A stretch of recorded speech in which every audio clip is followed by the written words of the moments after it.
You're listening to today's inspirational message on the Proverbs with Kurt Bjorklund. Well, we are to week 2 of Proverbs. I hope that you'll take time to read through the proverb each day and then just take in this lesson, consider the words of the Proverbs. And today we're going to look at chapter 2, verses 1 through 10.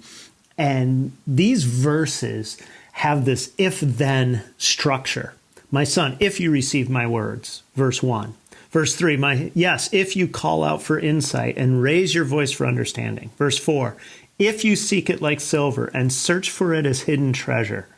Verse 5, then you will understand the fear of the Lord and find the knowledge of God. The image here of searching for hidden treasure and silver reminds me of the story Jesus told where he talks about the kingdom and how if somebody knows that there's treasure buried in a plot of land, they'll go and sell everything they have and go and try to buy that land because they know the value of it. And he basically says the kingdom of God is like that it's something that if you understand what it is, you'd be willing to give everything for it.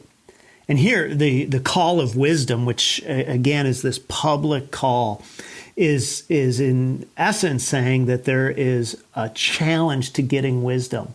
That although it's publicly available, that although it's out there for everybody to have, that it is something that the more you seek it, the more you will find it. That's the if-then statement.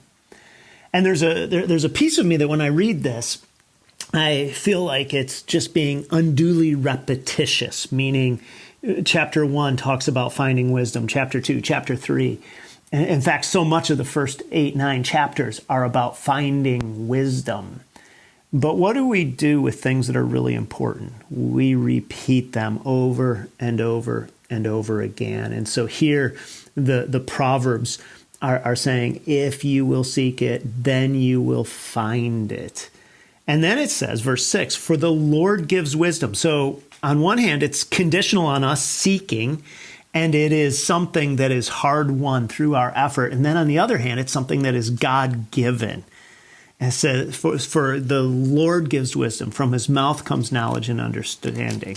And then in verse 8, it says, guarding the paths of justice and watching over the way of his saints, then you will understand righteousness and justice and equity, every good path, for wisdom will come into your heart and knowledge will be pleasant for your soul. So see here the promise of what wisdom is. Verse 9, we'll actually look at that tomorrow, but today, verse 10, it will come into your hearts and knowledge will be pleasant to your soul.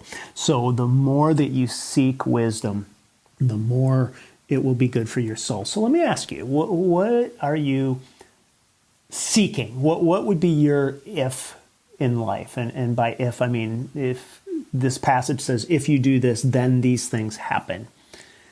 Is your biggest hidden treasure your appearance, your job, your relationships? Is it maybe a hobby? Would it not make more sense to say, if the wisdom of God leads to life and all good things, that it would get more of my attention and devotion and effort than anything else? What would that look like for you this week? Certainly just clicking on a podcast, listening to this, reading the text is part of that. But what else would that look like? If you were to say, I am going to seek wisdom, call out for insight, seek it like silver, search for it as hidden treasure, then I would understand the fear of the Lord and his knowledge. And part of that is just the belief that I don't already have all that knowledge and wisdom, and that having it would be the best thing for my life. And so I want to be a person who seeks the wisdom of God in my life. Thanks for joining us here today. There's a lot of great content to explore on Orchard Hill Plus and on the Orchard Hill main feed from the weekend. Have a great day.